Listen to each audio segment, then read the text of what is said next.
Ni-reklamo ang anak sa usa ka senior citizen nga taga Barangay Gun-ob, Lapu-Lapu City, human gikatahong aduna nay mi-claim sa 1,000 pesos nga birthday cash gift ngadto sa iyang amahan nga namatay na niadtung July 2. Si Luan Mirundina sa report. Sa kopya sa formal complaint nga gipada ni John Ray Tumulak ngadto kang Lapu-Lapu City Mayor Cindy King Chan, nangayo kini og katin-awan sa gihulagway niyang fraudulent release sa birthday cash gift sa namatay niyang amahan. Iyang gisaysay nga nakasaulog pa sa iyang 63rd birthday niadtong June 13 ang ilang amahan.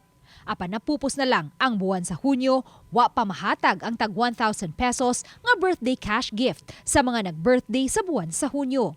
Pagka July 2, nitaliwa na ang ilang amahan sa laing kalibutan.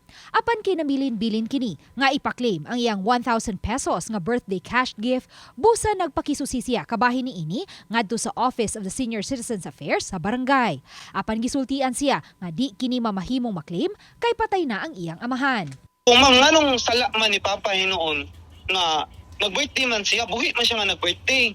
Kanya, dili man sala ni Papa na naamoy billing process nga moabot og 1 month una maka-claim ang nag-birthday. Busa, nagpakisusi na usab siya ngadto sa City Treasurer's Office ug didto niya nasayran nga may nag-claim na sa 1,000 pesos nga birthday cash gift sa iyang amahan. So nakita nila nga to nga si Papa, i-claim man na, itamarkan. So ni-reklamo ko. Erase akong voice. Yan ako, grabe. Ilisod-lisod pa ninyo na ako'y trabaho. Inyo pa kong gipari sa City Hall. Unya, naraday mo claim.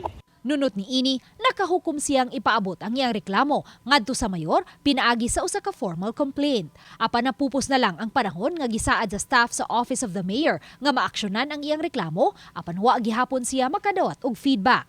Busa kagahapon, August 6, nakahukom siyang i-post kini sa social media sa panghinaot nga mapukaw ang atensyon sa kadaghanan. Matod ni Sheila Bailoses, OIC sa CSWD, nga karon lang siya nakadawat sa kopya sa formal complaint ni John Ray. Ang na-receive yun ang complaint with mayor sa level sa mayor's office, pero wala lang na turn over sa liaison officer diri sa CSWD o head. No, unya kana ang mauna nga medyo murag naligtaan siya nga wa siya na-respondihan.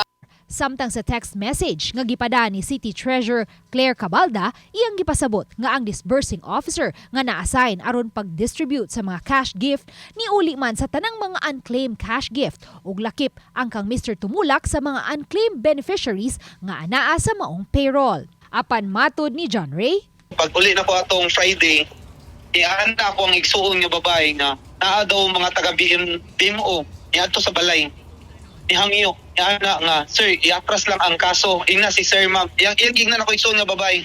samtang giangkon usab sa CSWD head nga niadtong July 10 to 15 lang ang ilang distribution sa birthday cash gift sa mga nag-birthday sa buwan sa Hunyo nga mga senior citizens. Busa, mamahimo gihapon kining maklaim sa anak sa namatay. Subay ni ini, muhimog imbestigasyon ang CSWD sa hitabo, ilabi na sa BMO staff nga mo'y in charge sa pag-distribute sa mga birthday cash gift sa mga senior citizens. At as to the initial nga kuan, imbis atong yung ipatawag ang BMO o atong i-cross record check nato with the CTO kung unsa gyud status ana. Wala ko yung intention yung file og kaso na nila. Ako ay matanggal sa trabaho kay isalikan mo na sa public. Uban ni Rod Prado, Luan Mirundina, Balitang Bisdak.